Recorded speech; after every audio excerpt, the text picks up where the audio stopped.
स्वागत है दोस्तों।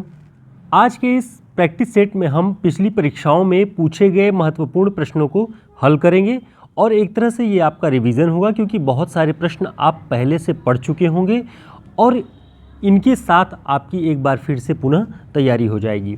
तो शुरुआत करते हैं। उसके पहले आपने आवारा मसीहा, पद्मावत और घनानंद पर हमारी क्लासों को बहुत सराहना की है, उसके लिए आप सभी का बहुत धन्यवाद। और इसी तरीके से हम आप सभी के लिए क्लासेस लेकर आते रहेंगे।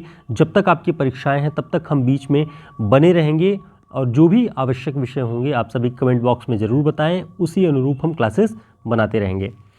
पहला प्रश्न है, उपन्यास और उपन्यासकारों की दृष्टि से कौन सा विकल्प सुमेलित है? ध्यान से देख के बताएं कौन सा विकल्प सुमेलित है। ऑप्शन में है अनाम दास का पोथा, जिसके उपन्यास का नाम भगवती चरण वर्मा दिया है। दूसरा, धूर्त रसिकलाल, राधाकृष्ण दास। जहाज का पंछी, जैनेन्द्र। नीला चांद, शिव प्रसाद सिंह। तो इसमें आपको तलाशना है कि कौन सा विकल्प सुमेलित है। ध्यान से प्रश्नों को देखना चाहिए, ताकि सुमेलित नहीं है सुमेलित है ये आपको कंफर्म पहले करना चाहिए। तो इसका जो सही उत्तर है वह है नीला चांद।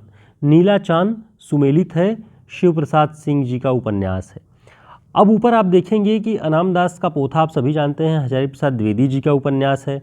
धूर्त रसिकलाल राधाकृष्ण दास का न होकर के लज्जाराम मेहता का उपन्यास है। जहाज का पंछी जैनेन्द्र का न होके इलाचंद्र जोशी का है। तो सही विकल्प आपका डी हो जाएगा, इसे अच्छे से देख लीजिए। दूसरा प्रश्न है, आत्मकथा विधा की रचना नहीं है। अब आपको ये देखना है कि कौन कौन सी आत्मकथाएं हैं और कौन आत्मकथा नहीं है। अन्या से अनन्या तक ये प्रभा खेतान की आत्मकथा है। समय है सहचर, ये रामदरस मिश्र जी की आत्मकथा है, 1991 में प्रकाशित हुई और अन्या से अनन्या तक 2007 में, इसे ध्यान रखिएगा। जूठन ओम प्रकाश वाल्मीकि जी की आत्मकथा है और ये जूठन 1997 में प्रकाशित है। तो जब तीन ऑप्शन जो है ऑप्शन वो आत्मकथा के हैं, तो आपका सही उत्तर ये हो जाएगा अनल पाखी, ये आत्मकथा विधा की रचना नहीं है। अगला प्रश्न है, निम्नलिखित में से कौन मनोविश्लेषणवादी उपन्यासकार नहीं है? अब ये आपको तलाशना है। ऑप्शन है जैनेन्द्र, मनमथनाथ गुप्त, इलाचंद्र जोशी, डॉक्टर देवराज। बताएं इसका सही उत्तर। मनोविश्लेषणवादी उपन्यासकार कौन नहीं है? जैनेन्द्र के बारे में आप सभी जानते हैं, मनोविश्लेषणवादी हैं। इलाचंद्र जोशी मनोविश्लेषणवादी हैं। डॉक्टर देवराज मनोविश्लेषणवादी आलोचक माने जाते हैं। तो आपका जो सही उत्तर होगा मनमथनाथ गुप्त, ये जो है मनोविश्लेषणवादी उपन्यासकार नहीं है। अगला प्रश्न है, कवि और काव्य रचना की दृष्टि से असंगत विकल्प ढूंढना है। असंगत, एक तरफ कवियों के नाम दिए हैं, दूसरी तरफ रचनाओं के। पहला ऑप्शन है नागार्जुन। नागार्जुन उस जनपद का कवि हूँ, तुम्हें सौंपता हूँ। केदारनाथ अग्रवाल, युग की गंगा, अपूर्वा। गिरजा कुमार माथुर, मंजीर और शिलापंख चमकीले, अज्ञे, सागर मुद्रा और आंगन के पार द्वार। अब आप ध्यान से देखें कि कौन सा विकल्प असंगत है। तो सागर मुद्रा और आंगन के पार द्वार ये अज्ञे का है, सही है। मंजीर और शिलापंख चमकीले ये गिरजा कुमार माथुर का है, ये सही है। केदारनाथ अग्रवाल की युग की गंगा नींद के बादल, इस तरह से अपूर्वा भी इसी में है, ये केदारनाथ अग्रवाल का, ये भी सही है। उस जनपद का कवि हूँ, अर्घान तुम्हें सौंपता हूँ, ये सारी जो रचनाएं हैं वो त्रिलोचन की हैं, नागार्जुन की नहीं, इसलिए असंगत विकल्प पहला वाला है। ठीक, उस जनपद का कवि हूँ, तुम्हें सौंपता हूँ, ये त्रिलोचन की रचना है, नागार्जुन की नहीं, ध्यान रखिएगा। अगला प्रश्न है, रस सूत्र की आचार्य शंकुक द्वारा की गई व्याख्या का नाम क्या है? क्या कहते हैं उसे? ऑप्शन, उत्पत्तिवाद, आरोपवाद, अनुमितिवाद, अभिव्यक्तिवाद। तो इसका सही उत्तर क्या होगा? आचार्य शंकुक द्वारा जो रस सूत्र की व्याख्या की गई उसका नाम है अनुमितिवाद। इसे याद रखने का तरीका हमने आपको बताया था कि ध्यान से रखिएगा कि आचार्य शंकुक यानी शंका करने वाला, और शंका करने वाला क्या करेगा? अनुमान करेगा। तो आप इस तरह से भी इसको याद रख सकते हैं कि आचार्य शंकुक की जो व्याख्या है रस सूत्र की वो अनुमितिवाद है। ठीक,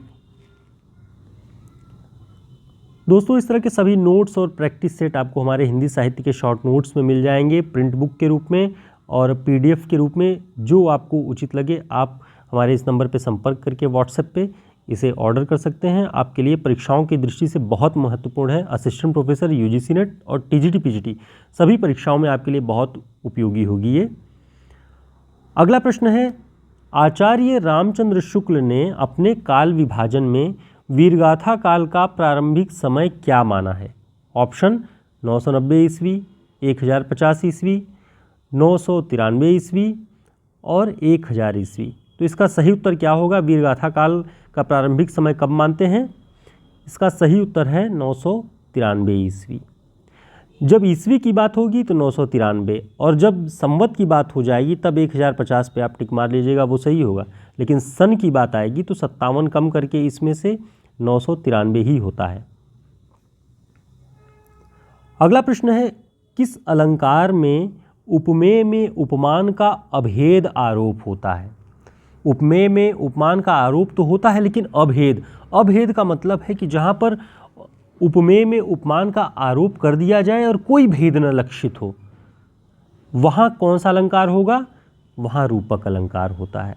रूपक जो होता है वहाँ पर कोई इस तरह की आप उत्प्रेक्षा में संभावना होती है, उपमा में तुलना होती है, लेकिन रूपक में अभेद होता है। कोई चीज़ ऐसा लगेगा कि वही है, ठीक, तो वहाँ पे अभेद होगा। जैसे एक उदाहरण है कि अभी उदाहरण ध्यान नहीं आ रहा है कि ऐसा है कि श्री रामचंद्र जी रघुवर बाल पतंग ऐसे करके एक है बहुत बढ़िया कि सूर्य उदित उदय गिरिमंच पर रघुवर बाल पतंग, कि ऐसा सूर्य उदित हो रहा है, रामचंद्र जी खेलते हुए ऐसे लग रहे हैं कि मानो हूबहू वही कि पर्वतों के बीच से सूर्य निकलता चला आ रहा हो। तो इस तरह के जहाँ पे अभेद हो वहाँ पर रूपक हो जाएगा। निम्नलिखित में से किस विधा का पत्रकारिता से गहरा संबंध होता है? ऑप्शन कविता, कहानी, रिपोर्टाज, डायरी। तो इसका सही उत्तर है रिपोर्टाज। रिपोर्टाज का संबंध पत्रकारिता से होता है। अगला प्रश्न है, निम्नलिखित में से किसे कहानी का आवश्यक तत्व नहीं कहा जा सकता है?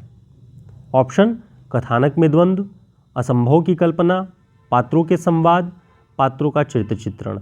तो अब देखिए आवश्यक तत्व कौन कौन से हैं। कथानक में द्वंद्व ये आवश्यक तत्व है, पात्रों के मध्य संवाद ये भी कहानी का ही आवश्यक तत्व है, पात्रों का चरित्र चित्रण ये भी।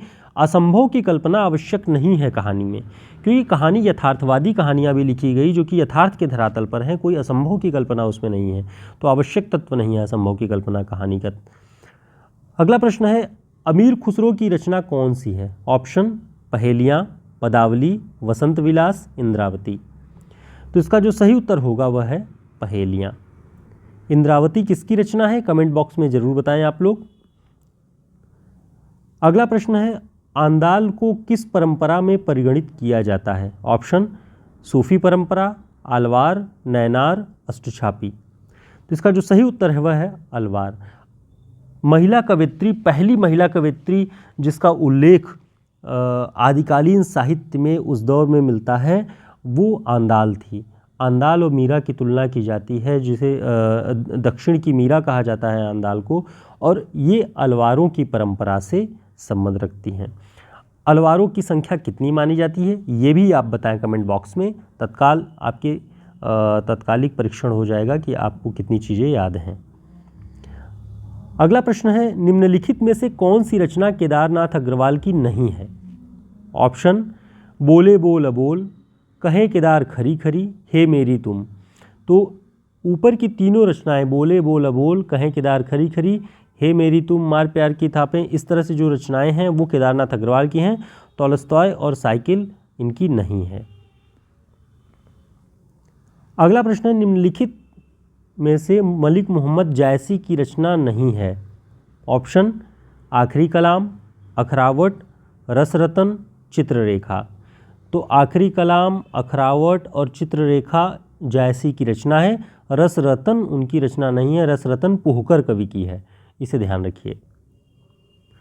दोस्तों हमारा वीडियो अगर आपको पसंद आता है, हमारी पिछली क्लासेस अगर आपको अच्छी लगी हैं तो आप कमेंट बॉक्स में ज़रूर बताएं और चैनल को सब्सक्राइब कर लें, वीडियो को लाइक कर दें और साथ ही आप हमारे टेलीग्राम और व्हाट्सएप ग्रुप में जुड़ सकते हैं, जिससे समय समय पे आपको सही जानकारियाँ मिलती रहें, क्लासेस की जानकारी मिलती रहे और परीक्षाओं तक हम एक दूसरे के टच में बने रहें।